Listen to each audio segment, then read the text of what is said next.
السلام عليكم البنات، كي دايرين؟ لاباس عليكم؟ نتمنى تكونوا بالف خير ان شاء الله وانتم تتشاهدوا هذا الفيديو. اللي غنبارطاجي معكم فيه الطرز رباطي باليد.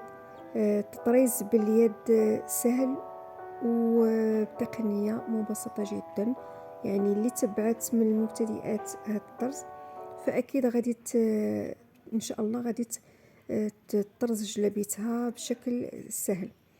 غادي نحتاجو الحرير، غادي نبرمو فيه 3 شعرات. غادي نبرمو بعد ما تقفنا في الراس ديال الرشمه. فغادي نبدا في الغرزات ديالي. لاحظوا بان الغرزات ديالي مائله، حتى نتوما خصكم تضربوا الغرزات ديالكم مائلين. الابره تضربوها من مور الطراساج ديال الرشمه باش هذاك الكريولي تيكون عندك ديال الرشمه يتغطى، ما يبقاوش الجنابي فيهم اللون ديال القلم اولا ديال الطراساج ديال البيكربون، فخصو يتغطى. هذاك الشيء علاش الابره خصكم تضربوها في الجناب من مور الطراساج. دائما الغرزه تمشوا بها مائله، والغرزه تكون متكيه على الغرزه اللي سبق منها باش ما يكونوش فراغات، لان الطرز رباطي تتسمى في الاصل هو طرز تعمر. تعمر لانه تيعمر الفراغات وتيمشوا متساويين. متساويين يعني غاديين على حسب الرشمه، يعني ما تيخرجوش ويدخلوا، تيكون غادي مع السطر ديال الرشمه. في الوقت اللي تتكون تضيق الرشمه تضيقي على حسب الرشمه، تتوسعي على حسب الرشمه. تتحاولي ما امكن انك تراعي داك الرشمه اللي عندك، تراعي الحدود ديالها وتضربي الابره في الحد ديال الطراساج.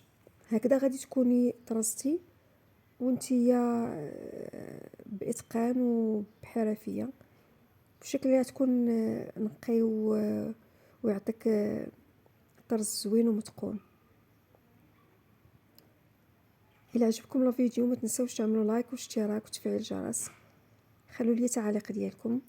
لاحظتوا هنا بان وريتكم بانه هذا البريم ديال هذا الحرير تنخلي فيه دائما هذه الخرصه هذه اللي تدخلت فيها الابره، باش انه الظهر ديال الطرز ملي تكوني تطرزي باتقان وتتبعي هاد الخطوات اللي وريتك هنا في هذا الفيديو، تيجيك الظهر بحال الوجه ديال الطرز، بحال الظهر بحال الوجه.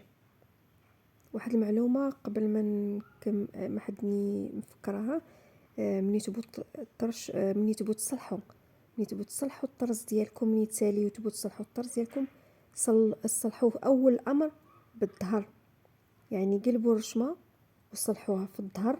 عاد فاش ديك الساعه اللي بتصلحوا اولا بديك الساعه بغيتو تمشوا دوها المصبانه، انما في اول الامر صلحوها بالظهر هو الاول قبل ما دوها المصبانه وتصلحها لكم بالوجه. لاحظتوا بانني تنتبع الرشمه، تنمشي نعمر الفراغات، تنضرب الغرزات ديالي من مور الطراساج ديال الرشمه. الوقت اللي تتعرض تنتبع معها في العرض ديالها، الوقت اللي تضيق تنضيق معها. ودائما تعمار ديال الفراغات،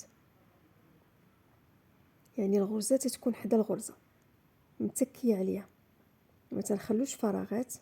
وحتى لو اننا مثلا زقلنا شي ضربه وخلينا الفراغ من مورها، تنرجعوا ليها نضربوها وتنزيدوا لقدام ثاني، ماشي مشكل، ما تيوقع حتى شي مشكل. راه كاينين واحد بعض الخطوات درت فيها هذه التقنيه هذه.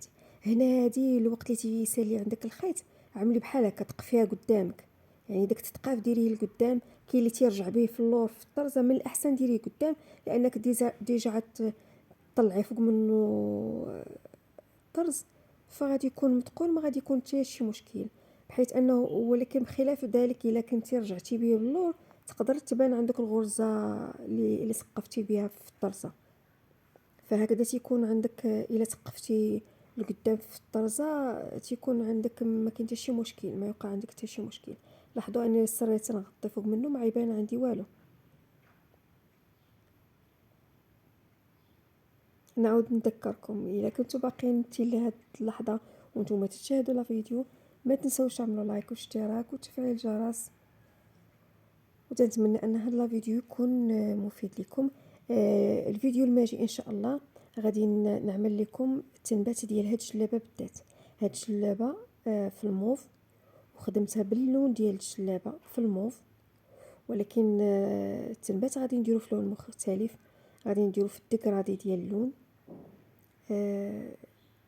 لان هاد الجلابه هاتي مولاتا بغاتو تكون ديال الحضور وتكون انيقه وما تكونش مخلطه في الالوان بزاف، يعني تكون انيقه وكلاس.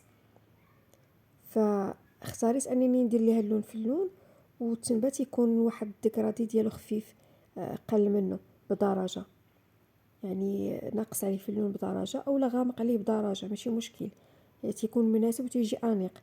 اما اللي كانت بنت باقا صغيره شبابيه يعني وبغات جلابه، فهاد الموف راه ممكن تدخلي فيه اللوينات ويعطيك جمال، يناسب السن ديالها انك تعطي الالوان، تدخلي الوان بزاف. انما الا كانت السيده بغاتها كلاس وبغاتها انيقه، فتنظن اللون والديكرادي ديالو في التنبات رائع.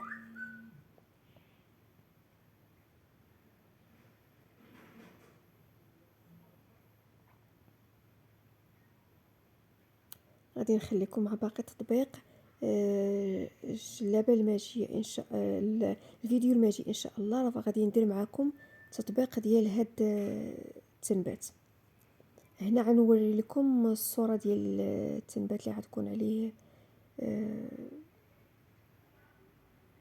هاد الجلابه. غنخدموا الا تحت لي الفرصه وانني كنت كملت التنبات، راه ممكن ننزل لكم في هذا الفيديو الشكل ديالو باش انكم تدخلوا تشوفوا من بعد الشكل النهائي. ولكن الا ما كانتش كملت ليا فغادي نخليها حتى الفيديو الماجي وغتشوفوا الجلابه ككل.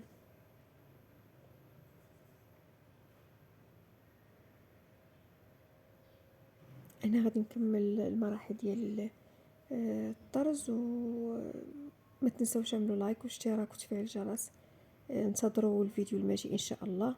خلوا لي تعليق ديالكم، اراء ديالكم، وشكرا وبالتوفيق للجميع.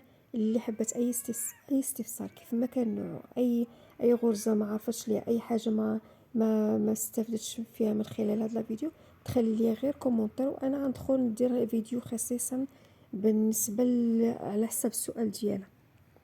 وشكرا وبالتوفيق للجميع، وانتظروا الفيديو الماجي ان شاء الله. راه غادي ندير لكم تربات ديال هاد الشلابه، وعطوني الاراء ديالكم كيفاش جاتكم.